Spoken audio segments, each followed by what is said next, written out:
അനേക കുടുംബങ്ങളിൽ സമാധാനമില്ല. അത് എന്തുകൊണ്ടാണ് സമാധാനമില്ലാത്തത്? ഈ ലോകത്തിൽ മദ്യം, മയക്കുമരുന്ന്, കഞ്ചാവ് ഇങ്ങനെയൊക്കെ നിറഞ്ഞ ഒരു ലോകമായി തീർന്നിരിക്കുന്നു. അല്ലെങ്കിൽ ഞങ്ങളുടെ കേരളം കഞ്ചാവിനും മദ്യത്തിനും അടിമയായിരിക്കുന്നു നമ്മുടെ ഇന്നത്തെ ചെറുപ്പക്കാർ. ഈ കാരണം കൊണ്ട് ഇന്ന് കുടുംബങ്ങളിൽ സമാധാനമില്ല. ഈ സമാധാനം എവിടെ നിന്ന് കിട്ടും, ആരിൽ കൂടെ കിട്ടും എന്നിപ്പോൾ നമ്മൾ പഠിക്കുവാൻ പോകുന്നു. പ്രിയ മക്കളെ, സമാധാനം തരുവാൻ അത്രേ കർത്താവായ യേശു ക്രിസ്തു ഈ ലോകത്തിൽ വന്നത്. കർത്താവ് പറഞ്ഞു, എൻ്റെ സമാധാനം ഞാൻ നിങ്ങൾക്ക് തന്നിരിക്കുന്നു. ഈ സമാധാനം ഭൂമിയിൽ ആർക്കും തരുവാൻ കഴിയുകയില്ല. അത് യേശുവിന് മാത്രമേ സമാധാനവും സന്തോഷവും ഒരു വ്യക്തിയുടെ ഉള്ളങ്ങളിൽ തരുവാൻ കഴിയുകയുള്ളൂ. ആർക്കും തരാത്ത സമാധാനം, എങ്ങും കിട്ടാത്ത സമാധാനം യേശു കർത്താവ് നമുക്ക് തന്നിരിക്കുന്നു. ഈ സമാധാനം കിട്ടണമെങ്കിൽ നമ്മൾ യേശു കർത്താവിനോട് പ്രാർത്ഥിക്കണം. കർത്താവേ, എൻ്റെ ജീവിതത്തിൽ എനിക്ക് സമാധാനമില്ല, അങ്ങയുടെ സമാധാനം തരണമേ. ഞങ്ങളുടെ കുഞ്ഞുങ്ങൾ മദ്യത്തിനും മയക്കുമരുന്നിനും അടിമയായിരിക്കുന്നു, അവരെ കൊണ്ട് നമുക്ക് സമാധാനമില്ല. യേശുവേ, ഞങ്ങളുടെ കുഞ്ഞുങ്ങളെ മദ്യത്തിനും മയക്കുമരുന്നിനും ദൈവം മാറ്റിത്തരണമേ എന്ന് ദൈവത്തോട് പ്രാർത്ഥിക്കാമെങ്കിൽ നിശ്ചയമായി യേശു കർത്താവ് നിങ്ങൾക്കും നിങ്ങളുടെ കുടുംബത്തിനും വേണ്ടി പ്രവർത്തിച്ചു തുടങ്ങും. യേശു അല്ലാതെ ഈ ലോകത്തിൽ ഒരുവനില്ല. എന്നാൽ മദ്യം കഴിക്കുന്ന സഹോദര, നിങ്ങൾക്ക് തോന്നും മദ്യം കഴിച്ചാൽ നിങ്ങൾക്ക് സമാധാനം കിട്ടുമെന്ന്. മദ്യത്തിനും മയക്കുമരുന്നിനും കഞ്ചാവിനും ഒരിക്കലും സമാധാനം തരുവാൻ കഴിയുകയില്ല. ഇന്നുവരെ അങ്ങനെ മദ്യം ഒരു മനുഷ്യന് സമാധാനം കൊടുത്തിട്ടില്ലേയില്ല. യേശു കർത്താവിന് മാത്രമേ സമാധാനം തരുവാൻ കഴിയുകയുള്ളൂ. ഒരു കാലത്ത് സമാധാനമില്ലാതെ ഞാൻ എന്ന വ്യക്തി അനേക ഇടങ്ങളിൽ പോയി ചോദിച്ചറിയുവാനും കൈനോക്കുവാനും, എവിടെ പോയാൽ സമാധാനം കിട്ടും, എവിടെ പോയി തൊഴുതാൽ സമാധാനം കിട്ടും, എവിടെ പോയി തിരികെത്തിച്ചാൽ സമാധാനം കിട്ടും, ആരെടുത്ത് പോയി ഞങ്ങൾ ചോദിച്ചറിഞ്ഞാൽ സമാധാനം കിട്ടുമെന്ന് അന്വേഷിച്ച് നടന്നൊരു വ്യക്തിയാണ് ഞാൻ. എന്നാൽ ആർക്കും സമാധാനം തരുവാൻ എൻ്റെ ജീവിതത്തിൽ കഴിഞ്ഞില്ല. എന്നാൽ സമാധാനമില്ലാതെ ആരെന്തു പറഞ്ഞാലും അവരോട് എതിർക്കുകയും അടിപിടി കേസുകളിലും ഇങ്ങനെ നടന്ന് ആരെയും വകവയ്ക്കാതെ, ആരെയും പേടിയില്ലാതെ നടന്നൊരു വ്യക്തിയാണ് ഞാനെന്നൊരു വ്യക്തി. ഒരു സൈഡിൽ വെട്ടുകത്തിയും മടിയിൽ പേനാക്കത്തിയും ഇങ്ങനെയൊക്കെ കൊണ്ടു നടന്ന ഒരു വ്യക്തിയാണ്. ഒരായുധം തെറിച്ചാൽ അടുത്തൊരായുധം എടുക്കുവാൻ വേണ്ടി കരുതി എൻ്റെ ഇടുപ്പിൽ ഞാൻ വച്ചിരിക്കുമായിരുന്നു. എന്തുകൊണ്ടാണെന്ന് അറിയണമോ? മനുഷ്യന് സമാധാനമില്ല. ശത്രുക്കൾ നമ്മളെ പോരാടും, അവരെതിർക്കണം എന്നൊക്കെ എൻ്റെ ഈ ആയുധത്തിലാണ് എൻ്റെ ശക്തിയും ആയുസ്സുമെന്ന് വിശ്വസിച്ചു. എന്നാൽ പ്രിയ മക്കളെ, അതിലൊന്നും ശക്തിയോ ആയുസോ ഇല്ല. എന്നാൽ സമാധാനമില്ലാതെ ഒരു നാൾ കർത്താവായ യേശു ക്രിസ്തുവിനെ അറിയുവാനിടയായി. അറിഞ്ഞതിന് ശേഷം എൻ്റെ ആയുധങ്ങളൊക്കെയും കീഴടക്കി അതിനെയൊക്കെ മാറ്റി യേശുവാണ് ദൈവമെന്ന് ഇന്ന് ബൈബിൾ എന്നുള്ള ഒരായുധമാണ് എൻ്റെ കയ്യിലിരിക്കുന്നത്. ഈ ബൈബിളിനേക്കാൾ അധികം വലിയൊരു ആയുധം നമ്മുടെ കയ്യിൽ ഇല്ല. വലിയൊരു ആയുധമാണ് ഈ ബൈബിൾ. ഈ ലോകത്തിന്റെ ആയുധങ്ങൾ നമ്മെ രക്ഷിക്കുകയില്ല. എന്നാൽ ഈ ബൈബിൾ എന്ന ആയുധം നമ്മെ രക്ഷിക്കുന്ന ആയുധമാണ്. എങ്ങനെ ജീവിക്കുമെന്ന് ഞങ്ങളെ പഠിപ്പിക്കുന്ന ആയുധമാണ്. എങ്ങനെ കുടുംബജീവിതം നയിക്കണം, ഏത് മാർഗത്തിലൂടെ നടക്കണം എന്നൊക്കെ നമ്മെ പഠിപ്പിക്കുന്ന ഒരായുധമാണ് നമ്മുടെ ഈ ബൈബിൾ. ഇതിനകത്തുണ്ട് ഒരു മനുഷ്യനെ കുറിച്ചും ഒരു കുടുംബത്തെ കുറിച്ചും ഏത് രീതിയിൽ നടക്കണം, ഏത് രീതിയിൽ പോകണം, ഏത് രീതിയിൽ കുടുംബം നടത്തണം എന്നൊക്കെയും ഈ ബൈബിൾ പഠിച്ചാൽ നമുക്കറിയുവാൻ സാധിക്കും. അങ്ങനെ പ്രിയ മക്കളെ, എല്ലാ ആയുധങ്ങളെയും ഞാൻ കീഴടക്കി ഈ ബൈബിൾ എന്നുള്ള ആ സത്യവേദ പുസ്തകം എടുത്തതിൻ്റെ അന്ന് മുതൽ, യേശുവിനെ അറിഞ്ഞത് മുതൽ എൻ്റെ ജീവിതത്തിൽ സമാധാനം കിട്ടുവാൻ തുടങ്ങി. ആ സമാധാനത്തെയാണ് ഞാൻ ദൈവമക്കളെ ഈ കവലകളിൽ നിന്ന് പ്രസംഗിക്കുന്നത്. ഇതുപോലെ സമാധാനമില്ലാതെ ആരെങ്കിലും ആ ജീവിതത്തിൽ ഉണ്ടെങ്കിൽ പ്രിയ ദൈവമക്കളെ, കർത്താവായ യേശു ക്രിസ്തുവിനെ അറിഞ്ഞാൽ നിങ്ങളുടെ ജീവിതത്തിൽ സമാധാനം കിട്ടും. നിങ്ങൾക്ക് മദ്യം കഴിച്ചിട്ട് മദ്യം നിർത്തുവാൻ കഴിയുന്നില്ലയോ? യേശു കർത്താവോട് പ്രാർത്ഥിക്കൂ, യേശുവേ എനിക്ക് മദ്യം നിർത്തുവാൻ കഴിയുന്നില്ല, എൻ്റെ മദ്യത്തിന് എനിക്ക് വിടുതൽ തരണമേ എന്ന് പ്രാർത്ഥിച്ചാൽ ആ നിമിഷം തന്നെ നിങ്ങളുടെ ഉള്ളങ്ങളിൽ കർത്താവായ യേശു ക്രിസ്തു കയറി വരും, സമാധാനം തരും. മദ്യം കഴിക്കുവാൻ അത് മാറ്റിത്തരും. എല്ലാം ദൈവത്തിന് കഴിയാത്തത് ഒന്നുമില്ല, സകലതും യേശുവിൽ കഴിയും. പ്രിയ മക്കളെ, അങ്ങനെ ഇന്ന് ഈ ലോകത്തിൽ രണ്ട് ശക്തികളുണ്ട്. ഒരു ദൈവിക ശക്തി, ഒരു പൈശാചിക ശക്തി. ഒരു മനുഷ്യരെ ഈ ലോകത്തിൽ തെറ്റിക്കുന്നത്, ഈ മനുഷ്യരെ പാപം ചെയ്യിക്കുന്നത് ഈ പിശാചിന്റെ ശക്തിയാണ്. എന്നാൽ ദൈവിക ശക്തിയാണെങ്കിൽ ഒരിക്കലും ദൈവത്തിന്റെ മക്കളെ തെറ്റിപ്പോകുവാൻ അനുവദിക്കുകയില്ല. ഈ പിശാച് കടന്നു കയറി ഓരോ മക്കളെയും മദ്യപിക്കുകയും കഞ്ചാവ് വലിക്കുകയും പാൻ മസാല തിന്നിക്കുകയും അവൻ ചീത്ത പറയുകയും ഒക്കെ ഈ പിശാചാണ് ഈ മനുഷ്യരെ വിട്ട് ചെയ്യിക്കുന്നത്. എന്നാൽ നിങ്ങൾ യേശു കർത്താവിനോട് പ്രാർത്ഥിക്കാമെങ്കിൽ നിങ്ങളുടെ ശരീരത്തിലോ നിങ്ങളുടെ കുടുംബങ്ങളിലോ ഈ പിശാചിന് കയറുവാൻ ഒരിക്കലും സാധ്യമല്ല. യേശുവിന്റെ നാമം ചൊല്ലിയാൽ മാത്രം മതി, ഈ പിശാച് വിറച്ചും കൊണ്ട് നിങ്ങളുടെ കുടുംബത്തിൽ നിന്ന് മാറിപ്പോകും.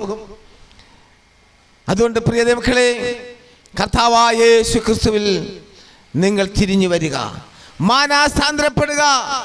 ഇത് നിങ്ങൾക്കൊരു നല്ലൊരു സമയമാണ്.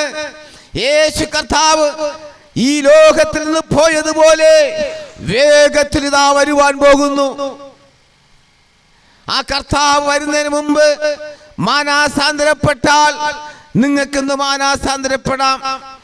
എന്നാൽ ഈ ലോകത്തിൽ ഇന്നത്തെ കഷ്ടതകളും പ്രയാസങ്ങളും ഒക്കെയും കർത്താവിന്റെ വരവിന്റെ അടയാളമായി കാണിക്കുന്നു. കർത്താവിന്റെ വചനം ഇങ്ങനെ പറയുന്നു, ഞാനിതാ വേഗത്തിൽ വരുവാൻ പോകുന്നു, വന്ന് നിങ്ങളെ സ്വർഗത്തിൽ ചേർക്കേണ്ടതിന് വേഗത്തിൽ വന്ന് ഞാൻ നിങ്ങളെ കൊണ്ടുപോകും. പിതാവിന്റെ അരികിൽ അനേക വാസസ്ഥലമുണ്ട്. ആ സ്ഥലത്ത് നിങ്ങളെ ഞാൻ കൊണ്ട് ചേർക്കും, കൊണ്ട് ഞാൻ എത്തിക്കും എന്നെൻ്റെ കർത്താവ് നമ്മെ പഠിപ്പിച്ചു തന്നിരിക്കുന്നു. ആ വാസസ്ഥലത്ത് പോകുവാൻ വേണ്ടി യേശു കർത്താവ് വേഗത്തിൽ വരും. അതിനു മുമ്പായി ഈ ലോകത്തിൽ പല പല സംഭവങ്ങളും പല പല പ്രശ്നങ്ങളൊക്കെ നടക്കും. അതിൻ്റെ അടയാളമാണ് ഇങ്ങനെ ഈ കഴിഞ്ഞ കാലങ്ങളിൽ വന്ന മഹാമാരി. വചനം ഇങ്ങനെ പറയുന്നു, ലേവ്യ പുസ്തകം 24-25 ഇങ്ങനെ വായിച്ചു നോക്കുമ്പോൾ മനസ്സിലാക്കുവാൻ കഴിയും, മനുഷ്യന്റെ പാപം കാരണം കൊണ്ട് യഹോവയായുടെ ദൈവത്തിന്റെ കോപം ചൊരിഞ്ഞിരിക്കുന്നു. നിങ്ങൾ കൂടി നിൽക്കുന്ന പട്ടണങ്ങളിൽ മഹാമാരി അയച്ച് നിങ്ങളെ ഞാൻ ശത്രുവിന്റെ കയ്യിലേൽപ്പിക്കും.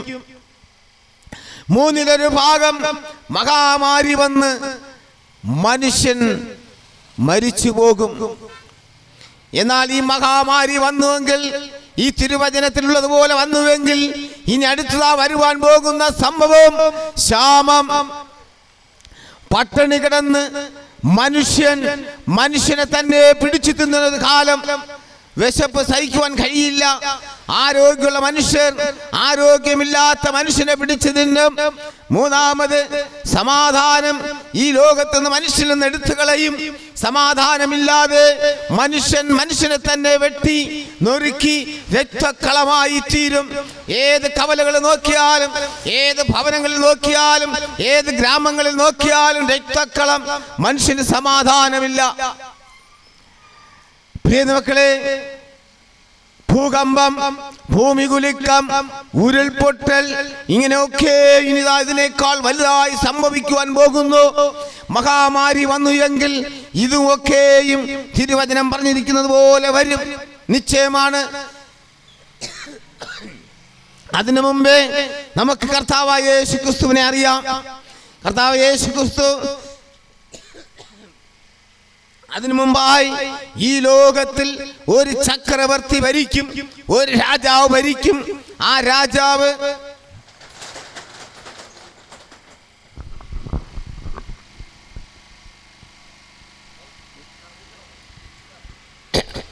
രാജാവ് ഈ ലോകത്തിന്റെ രാജാവായി തീരും.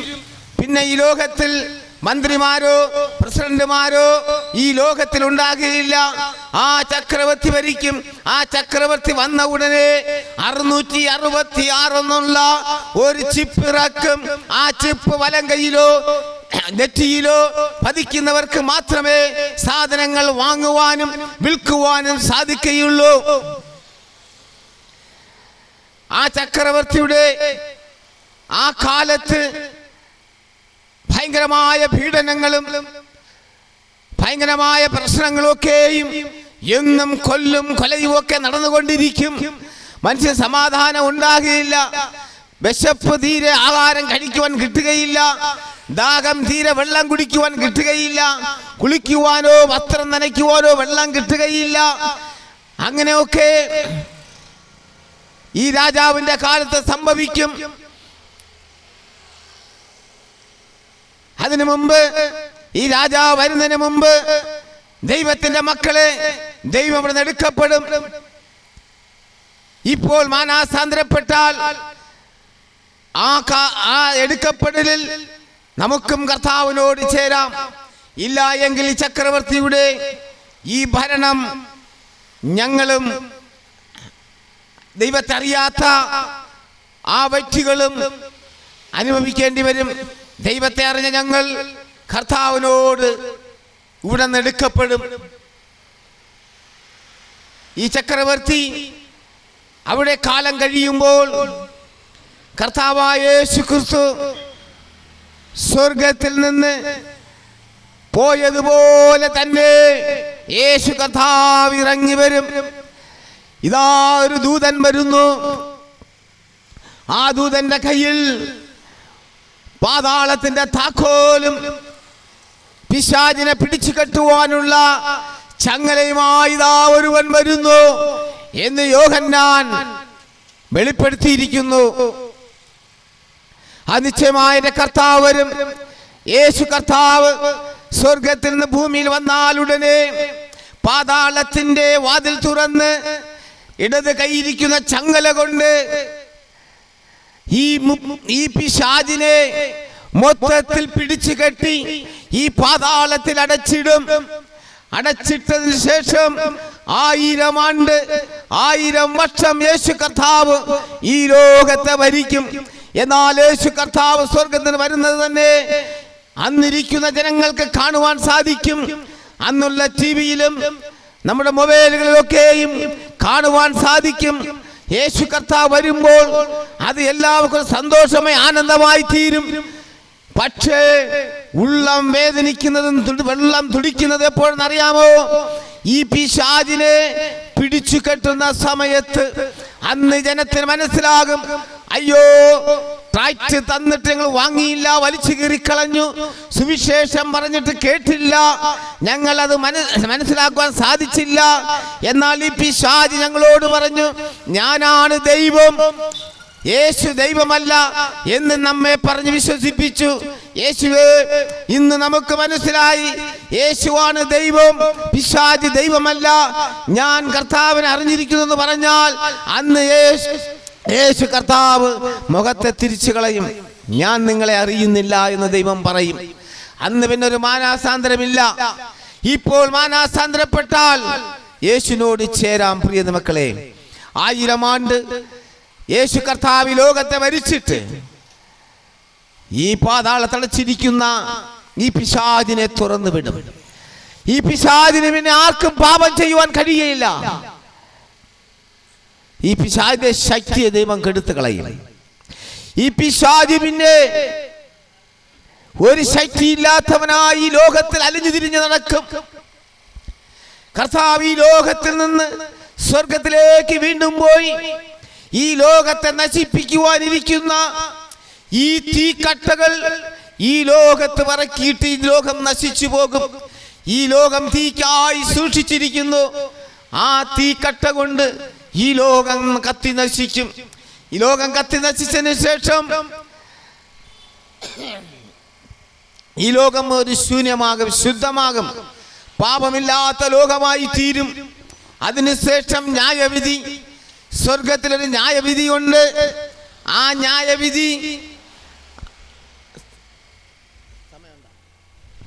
ന്യായവിധി പാപം ചെയ്യുന്നവരെയും പാപം ചെയ്യാത്തവരെയും രണ്ടായി തിരിക്കും. പാപം ചെയ്തവരെ ഇടതുഭാഗത്തും പാപം ചെയ്യാത്ത ദൈവമക്കളെ വലതുഭാഗത്തുമാക്കി തിരിക്കും. ആ ദൈവത്തിന്റെ കയ്യിൽ ഒരു ജീവന്റെ പുസ്തകമുണ്ട്. ആ ജീവന്റെ പുസ്തകം തുറന്ന് ഓരോരുത്തരെയും പേർ വിളിക്കും. ആ ഇടതുഭാഗത്ത് നിൽക്കുന്ന പഴയ മത്തായി ചേട്ടനുണ്ടല്ലോ, പഴയ കള്ളു കച്ചവടക്കാരൻ മത്തായി, നീ ലോകത്തിലായിരിക്കുമ്പോൾ മദ്യത്തിൽ വിഷം ചേർത്ത് അനേകരെ നീ കൊന്നു, അനേകരെ നീ പീഡിപ്പിച്ചു, അനേകരെ കാശിന് വേണ്ടി അടിച്ചു കൊന്നു, നീയും നിന്റെ കൂട്ടരും ഭാവിയാണ് എന്ന് പറഞ്ഞ് ഇടതുഭാഗത്തിലേക്ക് മാറ്റി നിർത്തും. ഇടതുഭാഗത്ത് നിൽക്കുന്ന ദൈവദാസന്മാർ, ദൈവദാസിമാർ, ദൈവത്തിന്റെ മക്കളെ അവര് വലതുഭാഗത്തിലേക്ക് തിരിച്ചു നിർത്തും. അത് ദൈവത്തിന്റെ സ്വന്തം ജനമായി. എന്നാൽ ഇടതുഭാഗത്ത് നിൽക്കുന്ന ആ പാപം ചെയ്ത മനുഷ്യരെ അഗാധമായ കുഴിയിൽ തള്ളിയിടും. ആ കുഴി നരകമെന്ന് പറയും. ആ നരകത്തിൽ ചാകാത്ത പുഴുവും കെടാത്ത തീയും, ചാകാത്ത പുഴു, അതിന്റെ കൂട്ടത്തിൽ വീഴുന്നവർ പുഴു കണ്ണിലും ചെവിയിലും വായിലും യശതോറും കുത്തും, അയ്യോ എന്ന് വിളിക്കും. അതൊരു വേദന സ്ഥലമായി തീരും. അവിടെ ആർക്കും രക്ഷിപ്പാൻ പോകാൻ കഴിയുകയില്ല. തീയിൽ വീഴുന്നവർ തീ എരിഞ്ഞ് തീരുകയുമില്ല. ഈ മനുഷ്യൻ കത്തി എരിഞ്ഞ് തീരുകയുമില്ല. എന്നും നിത്യമായിട്ട് കത്തി എരിഞ്ഞുകൊണ്ട് നിൽക്കും. എന്നാൽ വലതുഭാഗത്ത് നിൽക്കുന്ന ഈ ദൈവമക്കളെ ദൈവം സ്വർഗത്തിലേക്ക് കൊണ്ടുപോയി അപ്പന്റെ ഭവനത്തിലേക്ക് കൊണ്ടുപോകും. അവിടെ നമ്മെ കൊണ്ടു ചേർക്കും. അവിടെയാണെങ്കിലോ എപ്പോഴും പാട്ടും പ്രാർത്ഥനയും ആരാധനയും. അവിടെ മരണമില്ല, ദാഹമില്ല, വിശപ്പില്ല, എന്നും സന്തോഷം. അപ്പുറത്താണെങ്കിലോ അവിടെ മുറവിളി, അയ്യോ അയ്യോ എന്ന് മുറവിളി. ദൈവമക്കളെ, നിങ്ങൾക്ക് തന്നെ തിരഞ്ഞെടുക്കാം. നരകം വേണമോ സ്വർഗം വേണമോ? നരകത്ത് പോകാൻ ആരും ആഗ്രഹിക്കരുത്, സ്വർഗത്തിൽ പോകണം. അപ്പോൾ നിങ്ങൾ ചോദിക്കും, ദൈവദാസനെ, സ്വർഗത്തിൽ പോകണമെങ്കിൽ ഞങ്ങൾ എന്ത് ചെയ്യണം? നിങ്ങളുടെ നാവ് കൊണ്ട് ഏറ്റു പറയണം, യേശുവേ ഞാൻ പാപിയാണ്, യേശുവേ എന്നോട് കരുണ തോന്നണമേ, എൻ്റെ പാപത്തോട് ക്ഷമിക്കണമേ, എൻ്റെ ശാപത്തോട് ക്ഷമിക്കണമേ, എന്നോട് കരുണ തോന്നണമേ എന്ന് നിങ്ങൾ ദൈവത്തോട് ഏറ്റു പറയണം. രണ്ടാമത്, എനിക്കായി വേണ്ടി എൻ്റെ കർത്താവ് കാൽവരി കുരിശിൽ ഹല്ലേലൂയ 3 അടിയേറ്റ് തൂങ്ങപ്പെട്ട് മരിച്ച് അടക്കപ്പെട്ട് വീണ്ടും 3-ാം ദിവസം ഉയർത്തെഴുന്നേറ്റ ആ രക്ഷകനായ യേശു കർത്താവിൽ ഞാൻ വിശ്വസിക്കുന്നു. നിങ്ങൾ നല്ല ദൈവസഭയിൽ പോയി അവിടെ ദൈവത്തെ നല്ല ആരാധിക്കുക. ദൈവത്തെ ആരാധന ശേഷം ജ്ഞാനസ്നാനം. ജ്ഞാനസ്നാനം എന്ന് പറഞ്ഞാൽ ജ്ഞാനം വന്നതിന് ശേഷമുള്ള, അറിവ് വന്നതിന് ശേഷമുള്ള ആ സ്നാനം എടുക്കണം. ആ സ്നാനം എടുത്തില്ല എങ്കിൽ ആരും ജീവന്റെ പുസ്തകത്തിൽ പേരുണ്ടാകുകയില്ല. ആ സ്നാനം എടുക്കുന്ന ഒരു മനുഷ്യൻ, ആ മനുഷ്യൻ അന്നാണ് ജീവന്റെ പുസ്തകത്തിൽ ദൈവം പേർ എഴുതുന്നത്. കർത്താവായ യേശു ക്രിസ്തു യോർദാ നദിയിലിറങ്ങി വെള്ളത്തിൽ മുങ്ങി സ്നാനം യോഹന്നാന്റെ കീഴിലെടുത്തപ്പോൾ ആ സമയം ദൈവത്തിൻ്റെ പരിശുദ്ധാത്മാവ് ദൈവത്തിൻ്റെ മേലിറങ്ങി. ആ പരിശുദ്ധാത്മാവ് നിങ്ങളുടെ മേലും ഇറങ്ങും. ആ മുഴുകൽ സ്നാനം അതെടുത്ത് കയറുമ്പോൾ പരിശുദ്ധാത്മാവിൻ്റെ ശക്തി ഇങ്ങോട്ട് പ്രാപിച്ച് ആ സമയം തന്നെ യഹോവയായ ദൈവം ജീവന്റെ പുസ്തകത്തിൽ പേരെഴുതും. ഇന്ന ഇന്ന മകൻ അല്ല ഇന്ന മകൾ ഇന്നു മുതൽ എൻ്റെ മകളാണ്, എൻ്റെ മകനാണ് എന്ന് നിങ്ങളുടെ പേരെഴുതിയതിനു ശേഷം നിങ്ങൾ പാപം കൂടാതെ ജീവിക്കണം. പാപം കൂടാതെ ജീവിക്കണം. എന്നാൽ നിങ്ങൾക്ക് കർത്താവ് യേശു ക്രിസ്തു വരുമ്പോൾ കർത്താവിൻ്റെ കൂടെ എടുക്കപ്പെടാം. എൻ്റെ വാക്കുകളിൽ നിന്ന് ഭ്രമിച്ചുകൊള്ളുന്നു.